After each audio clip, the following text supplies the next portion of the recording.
Let's talk about the different types of shell cordovan. This isn't going to be a video where I kind of dive into the exhaustive like 12-month, 18-month review and comparison of how they perform, do they last, because let's be honest, these are quality leathers that are going to last the test of time. That's not really the question. The question is, are you going to be happy with a pair of shell cordovan that has different characteristics than what you expect?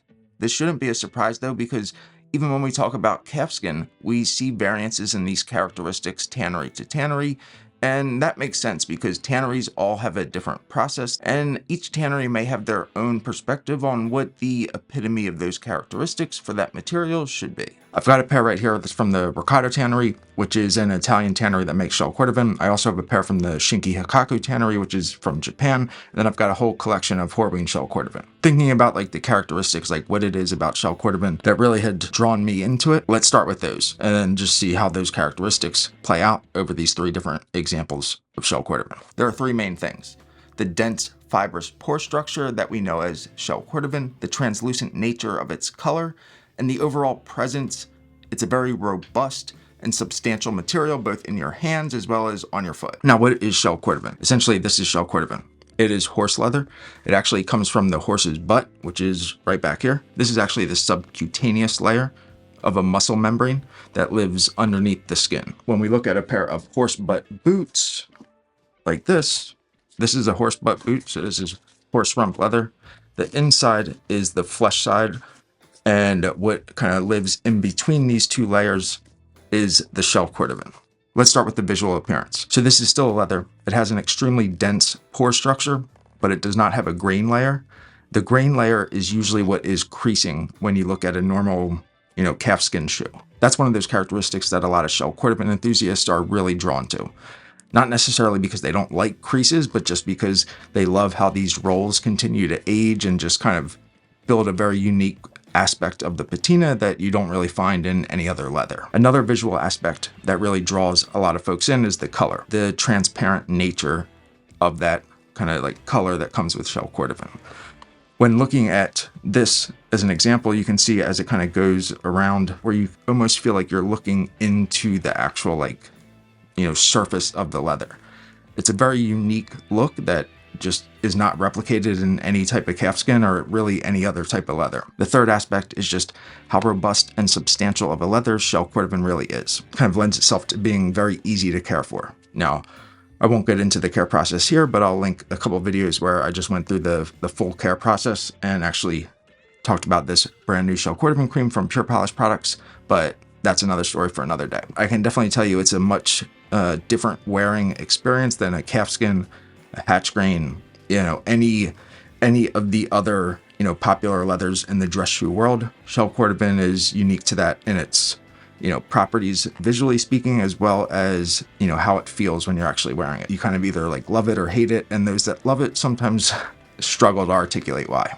Now let's look at a pair from the Shinki and Rocado tannery. So this is a pair from Bridlin, which is an Indian shoemaker. Again, not important, but let's talk about some of those characteristics that we just talked about from the Horween tannery.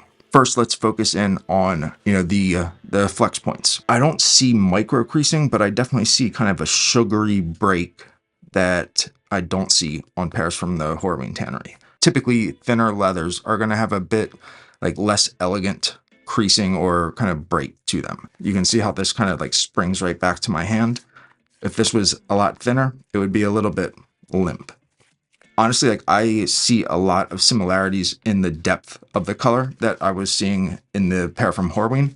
When we look at this side by side, you can see that it does have a bit of that depth in the color. But then when you look at the surface, the top layer of the Horween shell cordovan, whereas when we look at the surface over here on the Shinki pair, it's got to have some type of unique finishing process, unique from Horween, that kind of creates this different touch and feel and visual break once the leather has been, bent, folded, creased. Now, the last aspect that we had talked about was kind of how substantial, robust it is. And what I would say is so far, based off of, a couple of months worth of wear on this pair of shoes, I can definitely see the characteristics of, how rich the tannins are in shell cordovan, because brushing does a lot. The one thing that I will say though is it just doesn't feel as substantial either on the foot or just when I'm holding it. It definitely has just a lot more of a calfskin feel to it as far as the weight and the overall like wear experience in comparison to Horween. You would definitely know the difference between these two types of shell cordovan when they're on one foot versus the other. All right, now the Rocado tannery. So let's start with the color.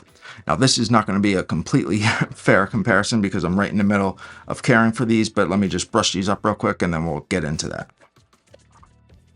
When we kind of dive into the break of this leather on this shoe, this feels very close to Horween. I can feel that right here in the vamp. Like when I squeeze it, it just has a very lively feel to it. On the other hand, or better yet, the other foot, this shell cordovan doesn't have that. And you can even see that here as I push that down. Let's try this. As I push that down, I don't know. This is not a scientific experiment. But then as I push this down, it just kind of stays depressed. And I would be depressed if my left foot looked like that, my right foot looked like this. The other aspect here is like when I crease these, when I wear them, like, you know, anybody would, these do get substantial micro creasing right across the vamp. Shell cordovan does not have the properties required to kind of crease the leather. Just based off my understanding from talking with Phil from Ashland Leather about, you know, why creasing happens, it's usually like the delamination of the grain layer from the rest of the leather.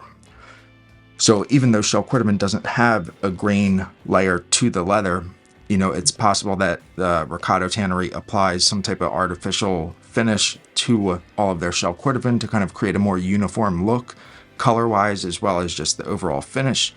And what's probably going on this pair that's not going on over here is that that finish is just kind of breaking down, you know, right away. And that's probably what's causing that creasing, because I can take the ebony stick and work right into those and smooth it out, and it looks, you know, smooth, like it doesn't have any micro creasing. And then as soon as I go back and do that, it comes right back. So, you know, it kind of behaves like shell cordovan in many regards, and it looks like it. This one key characteristic of shell cordovan, the rolls, the ripples, no micro creasing or spidering. This pair, at least from the Rocado tannery, misses the mark. The next regard is the color. Reminds me more of calfskin than it does shell cordovan. I can't really remember or recall having any other pair of shell cordovan that just has like that flat, very opaque top layer.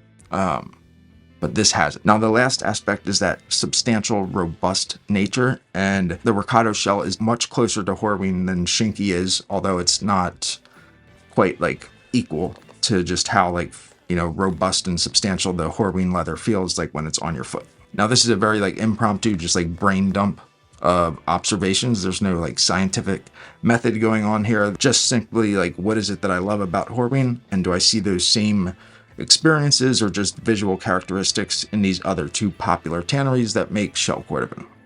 And if I'm honest, I don't. It doesn't necessarily matter like what I think. It ultimately matters like what you think. If you don't really care that much about the characteristics of shell cordovan, you don't really see Horween as that like idyllic shell cordovan tanner, then, you know, you don't really care because you don't have those same expectations that I have.